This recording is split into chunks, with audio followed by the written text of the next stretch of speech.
Hello, ഇന്ന് new year ഈവിന് പോവുകയാണ്.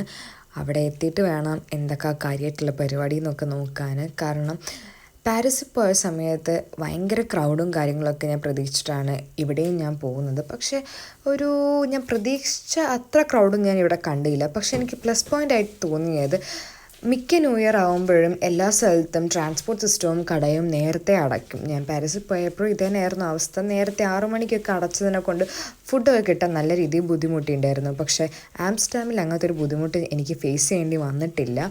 അതുകൊണ്ട് 8 മണിക്കേ പോയിട്ടുണ്ടായിരുന്നു. പക്ഷേ അതിൻ്റെ ഒരു കാര്യമില്ലായിരുന്നു. ഞാൻ ക്രൗഡ് ഒരുപാട് കാണുന്നു എഴുതിയിട്ടാണ് ഞാൻ നേരത്തെ പോയത്.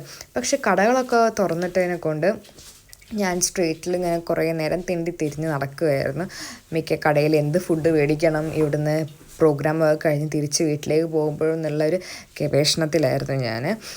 അത് കഴിഞ്ഞ് ഇവിടെ ഞാൻ അറിയാൻ കഴിഞ്ഞതെന്ന് വെച്ചാൽ ആംസ്റ്റർഡാമിൽ വർഷത്തിൽ ഒരിക്കൽ മാത്രമേ ഇവിടെ ക്രാക്കേഴ്സൊക്കെ ഫയർ വർക്ക്സൊക്കെ അലൗഡ് ആയിട്ടുള്ളൂ. അതുകൊണ്ട് തന്നെ അത് ന്യൂ ഇയറിനാണ് സമ്മതിക്കുന്നത്. അതുകൊണ്ട് മിക്ക ആൾക്കാരും വീട്ടിൽ നിന്ന് തന്നെ പല ക്രാക്കേഴ്സുമായിട്ടാണ് വന്നിരിക്കുന്നത്. പക്ഷേ ഇവിടെ കുറച്ച് സേഫ്റ്റി പ്രോബ്ലം ഉണ്ട്. കാരണം എല്ലാവരും ചന്നം പിന്നെ ക്രാക്കേഴ്സ് പൊട്ടിക്കുന്നതിന് കൂട്ടത്തിൽ ചിലവരൊക്കെ പൊട്ടിച്ചിട്ട് ക്രൗഡിൻ്റെ ഇടയിലൊക്കെ ഇടുന്നുണ്ട്. അപ്പോൾ അതൊരു ചെറിയൊരു പ്രോബ്ലമായിട്ട് എനിക്ക് തോന്നി. അങ്ങനെ കാത്തിരുന്ന് 12 മണിയിൽ അടുക്കുകയാണ്. അപ്പോഴും പലവരും വീട്ടിൽ നിന്ന് കൊണ്ടുവന്നതൊക്കെ പൊട്ടിച്ചുകൊണ്ടേ നിൽക്കുകയാണ്.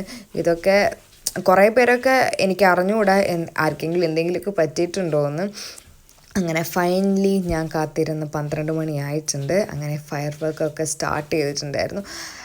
ഞാൻ പ്രതീക്ഷിച്ച ഹൈപ്പിനുണ്ടായിരുന്നോ എന്ന് ചോദിച്ചാൽ ഒരു ഓക്കെ ആയിരുന്നു. ബട്ട് എങ്ങനെയെങ്കിലും കഴിഞ്ഞിട്ട് തിരിച്ച് വീട്ടിൽ പോകുമ്പം ട്രാൻസ്പോർട്ട് സിസ്റ്റം ഇല്ലാത്തത് കൊണ്ട് ഇവിടെ ട്രാൻസ്പോർട്ട് സിസ്റ്റം നേരത്തെ നിർത്തിയിട്ടുണ്ടായിരുന്നു, കടകൾ ഓപ്പൺ ആണെങ്കിലും. ബട്ട് എൻ്റെ മെയിൻ സങ്കടം എന്ന് വെച്ചാൽ 7 കിലോമീറ്റർ തിരിച്ച് നടക്കണമല്ലോ എന്ന് ആലോചിക്കുമ്പോഴാണ്. 7 കിലോമീറ്റർ അപ്പുറത്താണ് എൻ്റെ ഹോട്ടൽ റൂം. പക്ഷേ എന്നാലും കുഴപ്പമൊന്നുമില്ല, കഴിക്കാനുള്ളൊക്കെ ഫുഡൊക്കെ മേടിച്ച് പയ്യെ നടക്കാം എന്നുള്ളൊരു വിശ്വാസത്തിൽ ന്യൂ ഇയർ ആയതിനെ കൊണ്ട് സിറ്റി മൊത്തം ഓണായിരുന്നു. അങ്ങനെ ഇപ്പം എൻ്റെ മുഖത്ത് വന്ന എക്സ്പ്രഷൻ വേറെ ഒന്നുമല്ല, ഞാൻ മുന്നേ മെൻഷൻ ചെയ്തതുപോലെ ആൾക്കാരുടെ ഇടയിൽ വലിച്ചെറിയുന്ന ഇത് കണ്ടതിൻ്റെ ഒരു ഞെട്ടലാണ്. കാരണം അത്ര വലിയ സേഫ്റ്റി ആയിട്ട് എനിക്ക് തോന്നിയില്ല. അടുത്തൊക്കെ പോയി നിന്നിട്ട് ഫയർ ക്രാക്കേഴ്സിൻ്റെ ഫയർ വർക്ക് കാണുന്നത് അത്ര സേഫായി തോന്നിയില്ല. അങ്ങനെ തിരിച്ച് വീട്ടിലേക്ക് പോകാനുള്ളതാണ് നോക്കുന്നത്.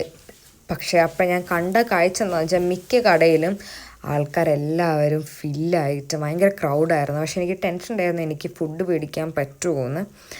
ബട്ട് എനിക്ക് ഫുഡൊക്കെ കിട്ടി. ഞാൻ ഹാപ്പി ആയിട്ട് തിരിച്ച് 7 കിലോമീറ്റർ നടന്ന്